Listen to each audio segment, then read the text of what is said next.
We often find architecture and trees, foliage together in the same scene. It's not always such a problem if the trees are behind the buildings, but when the trees and particularly the foliage are in front of the buildings, it can be more challenging to draw. Let me explain and demonstrate the way I approach a scene when we have large amounts of various types of foliage in front of our architecture.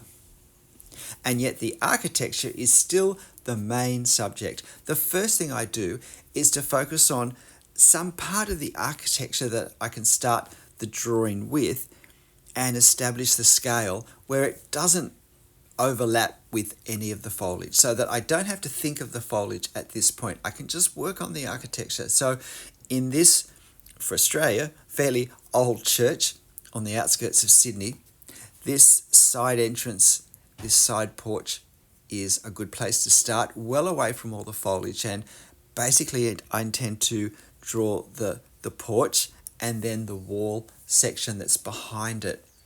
And that will give me a very large part of the architecture and of the scale. It'll give me the height of the wall, and it will also give me the widths as well.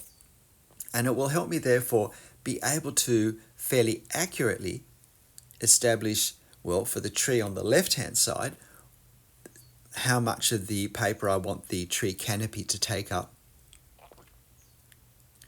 And then on the right-hand side, it will let me position the trunk of the palm tree and then the fronds fairly easily.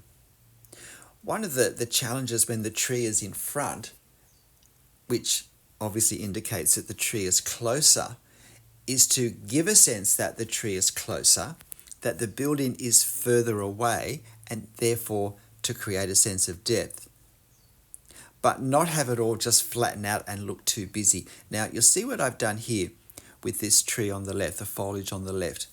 I've, in my mind, reserved the paper.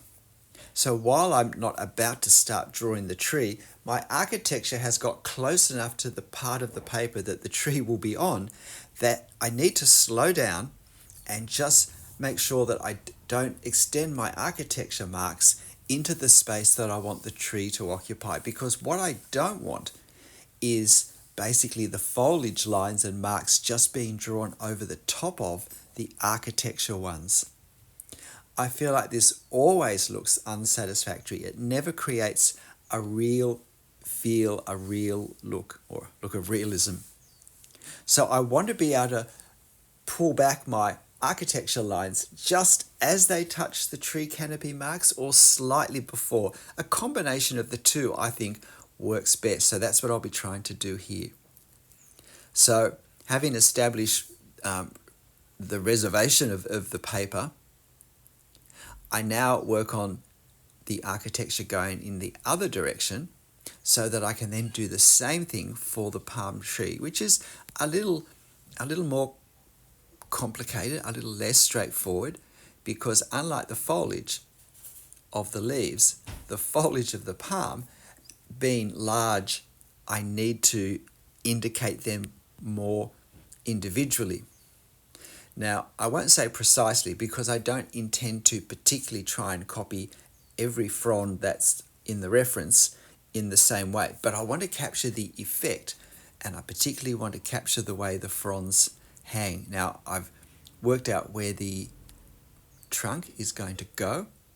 I'm also working out where the crown is, the point where the fronds actually come out from, because the ones in the upper half go vertically more, the ones in the lower half hang down vertically more, and the ones in between vary. So I want to capture that range of direction and curvature and hang that the fronds have, depending basically how old they are, how long they've been on the tree, whether they're just shooting out of the top or whether they're hanging down ready to fall off to the ground.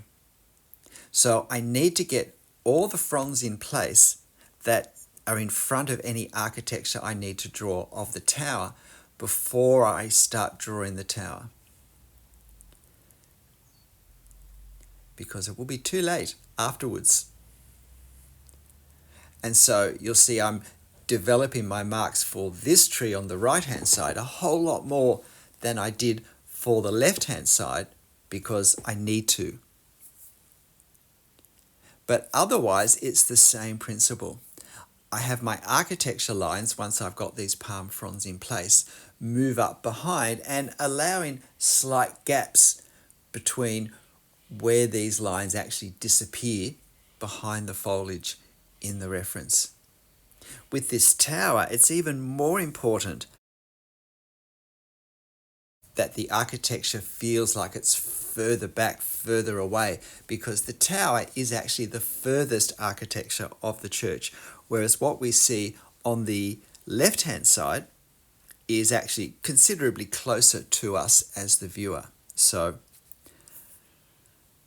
the effective distance we want to create more for the further part of the architecture.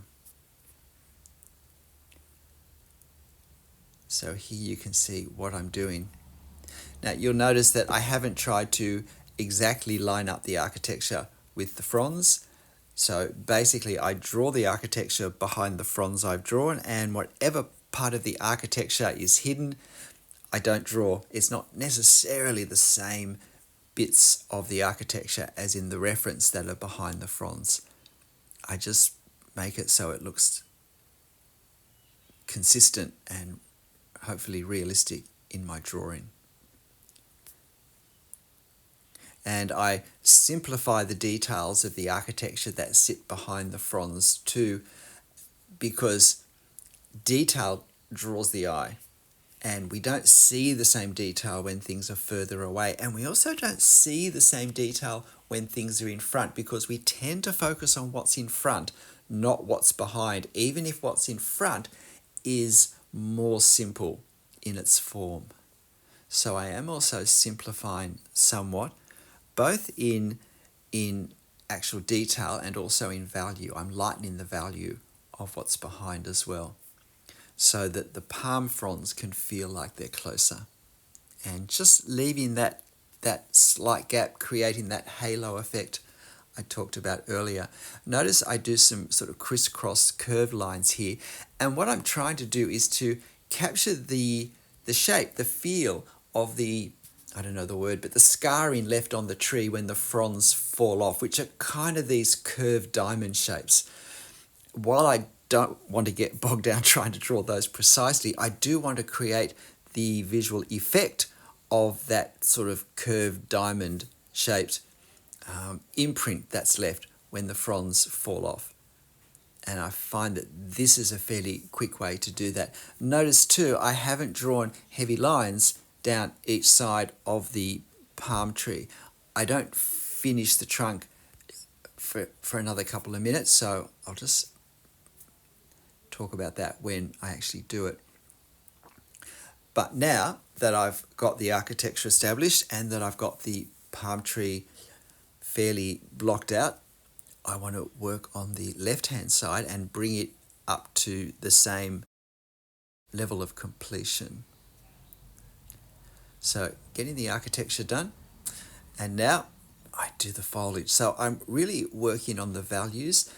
I don't want to do marks on this that create the feel that I've drawn leaves, because we don't really see the individual leaves on this tree. I mean, we probably can if we look hard, but for the distance, they're small enough that we really see the overall effect of the light on the undulations of the major bunches of leaves that make up the canopy. So that's what I'm trying to draw. That's the effect, the lights and the darks and the big picture curvatures in the canopy. That's what I'm trying to capture with my marks. I'm using a 0.2 Copic multi-liner pen. If you're finding this interesting, helpful, please hit the like button for me. That really helps me out. And if you haven't subscribed to my channel, why not? If you're new to my channel, I have a lot of videos, so you might find my playlists a way of navigating to find the ones that are going to be most helpful for where you're up to at the moment.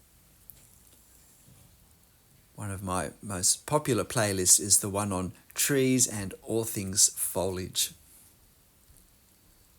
So now that I've finished the foliage on the left-hand side, I can work out how much of the tower I need to draw, and these little decorative corners. And now I do some hatching to give this effect of sunlight. I don't want to make it too dark, but I want it dark enough to notice and enough of it for it not to look patchy. I decided that the little round bit on top of the tower's left side little decorative thing was too high, so I turned it into some leaves. It's amazing how many opportunities a drawing can give us to hide things that aren't quite as accurate as we would like. So now I finished this palm tree, the trunk rather, there's only one. And as I said, notice I don't draw straight heavy outlines down each side, but I let my hatch marks create the sort of slight irregularity that we see in the reference if we look carefully. And then I do some marks also going down each side of the trunk, but just in dots and dashes in a very uneven way. Again, I'm trying to create the feel of the silhouette that we have. We don't have smooth sides to palm tree trunks. The way the trunk's formed with the fronds falling off, it creates a jagged edge. So I want to find marks that will capture that. I leave out the building behind because I think it just clutters the view of the church, but I increase slightly the shrub that we just see peeking out from the side. And then I add the final shadows on the roof. Notice that the shadow on the roof is darker than the shade on the back of the tower. It's not just darker, but it's warmer. It's cooler in colour as well. The shade on the back of the tower creates a warmer undertone than the shadow, which is a cooler undertone. If you haven't seen that before, I do have a video on the difference between shade and shadow, which I find really helpful to understand. And then we have it. So you'll find this photo on my channel community page. Why not have a go drawing it? Why not hit the like button if you haven't already? That would help me out. G'day, I'm Stephen Travers. Hope you found this interesting. Foliage and architecture are great subjects to put together because they provide such wonderful contrast of shape and form and mark making. So why not? But look, in the end, whatever you draw, however you draw it, make sure you have fun. See you next time. Bye.